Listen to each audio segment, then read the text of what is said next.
गेले अनेक वर्ष या सायन हॉस्पिटलचा विस्तार व्हावा याकरता कॅप्टन तमिल सेल्वन हे सातत्याने पाठपुरावा करत होते आणि आज खऱ्या अर्थानं त्या कामाची सुरुवात आपण सगळे करतो।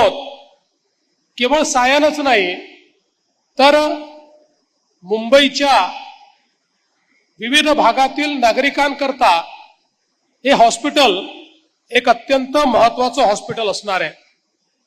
आपल्याला कल्पना आहे, तमिल सेल्वन यांनी सांगितलं की 1947 मध्ये केवळ 60 खाटांचं हॉस्पिटल म्हणून हे हॉस्पिटल या ठिकाणी सुरू झालं।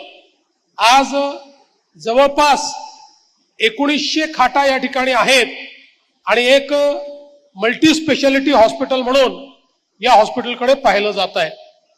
एशियातलं सर्वात मोठं ट्रॉमा केअर सेंटर, भारतातली पहिली ह्यूमन मिल्क बँक, भाजलेल्या रुग्णांकरता स्किन बँक, अशी अनेक वैशिष्ट्य या हॉस्पिटलची आहेत आणि प्रचंड मोठा ताण या हॉस्पिटलवर सातत्याने आपल्याला पाहायला मिळतो।